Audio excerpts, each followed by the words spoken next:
आपको पता है जिस पृथ्वी पर आप रहते हो वो कितनी बड़ी है और जिस ब्रह्मांड में पृथ्वी है वो उसके कंपैरिजन में कितना बड़ा है। और उस ब्रह्मांड में हमारी पृथ्वी किसके समान है ये तो हम ज्ञात नहीं कर सकते कि ब्रह्मांड कितना बड़ा है, लेकिन वैज्ञानिकों ने ब्रह्मांड की नाप का अनुमान लगाया है। उस नाप को जानने के लिए आपको इस वीडियो के जरिए ब्रह्मांड की यात्रा करनी होगी और इस वीडियो के जरिए ब्रह्मांड की गहराइयों में जाना होगा। तो चलिए दोस्तों, मैं लेकर चलती हूँ ब्रह्मांड की गहराइयों में। आखिरकार ब्रह्मांड कितना बड़ा है। जब भी हम किसी भी दिशा में देखते हैं तो ब्रह्मांड की सबसे दूर के दृश्य का क्षेत्रफल लगभग 6 बिलियन प्रकाश दूर होने का अंदाजा लगता है। 540 सेस्टियल मील व्यास है।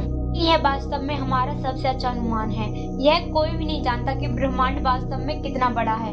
ऐसा इसलिए क्योंकि हम केवल उतनी ही दूरी तक देख सकते हैं। इतनी दूरी तक प्रकाश ब्रह्मांड के शुरू होने के बाद से यात्रा कर चुका है। तब से लगभग 13.8 बिलियन साल पहले ब्रह्मांड अस्तित्व में आया है। तब से ब्रह्मांड बाहर की ओर फैल रहा है। हम ब्रह्मांड की सही आयु को भी नहीं जानते कि उसकी आयु कितनी है, क्योंकि यह हमारी दृष्टि की सीमाओं से कितनी दूरी तक फैला हुआ है यह हम नहीं जानते। हमारे वैज्ञानिकों का कहना है कि उनकी वर्षों से की गई मेहनत के अनुसार उन्होंने ब्रह्मांड की नाप का पता लगा लिया है। उनका कहना है कि ब्रह्मांड 93 अरब प्रकाश वर्ष चौड़ा है। काल से इसलिए दूरी को माप रहे हैं क्योंकि जितनी ब्रह्मांड की दूरी है उतनी किलोमीटर या मील में नहीं माप सकते। की रफ्तार बहुत ज्यादा होती है। वो 1 सेकंड में करीब 2 लाख किलोमीटर दूरी को तय कर लेता है। में प्रकाश जितनी दूरी को तय करता है उसे पैमाना बनाकर दूरी को प्रकाश वर्ष में मापते हैं। धरती पर रहते हैं वो ब्रह्मांड के छोटे से रेत के कण के बराबर है। हमारे सौरमंडल में 9 ग्रह हैं। सूर्य के चारों ओर चक्कर लगाते तारा है जो हमारी आकाश गंगा मिल्की वे का हिस्सा है। गंगा बहुत सारे तारे और उनकी चारों ओर चक्कर लगाने वाले ग्रह उल्का पिंडों धूमकेतुओं को मिलाकर बनती है। कि वे आकाश गंगाएं हमारे ब्रह्मांड में कितनी है और उनका आकार कितना है, इसके बारे में वैज्ञानिक ठोस सबूत खोजने में अभी भी लगे हुए हैं।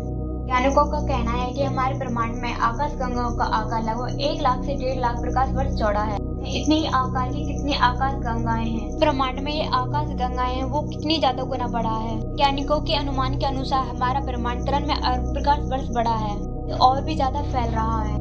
सवाल आता है कि इतनी दूरी को मापते कैसे। इसके लिए वैज्ञानिकों ने कई तरीके निकाले हैं। ग्रह और सितारों से दूरी को रेडियो तरंगों की मदद से मापते हैं। इस विधि को कॉस्मिक डिस्टेंस रीडर कहते हैं। मापने के लिए दूसरे ग्रह और तारों तक रेडियो तरंगें भेजी जाती हैं और वो जितना आने और जाने में समय लेती हैं और ग्रहों की दूरियों का अनुमान लगा लिया जाता है। ये बड़ी बड़ी दूरबीनों का प्रयोग किया जाता है। एक दूरबीन पुएर्तो रिको में लगी है। उसका नाम अरेसिवो है। ब्रह्मांड इतना बड़ा है कि वैज्ञानिक सिर्फ अलग अलग तरीके से नाप का अंदाजा लगाते हैं।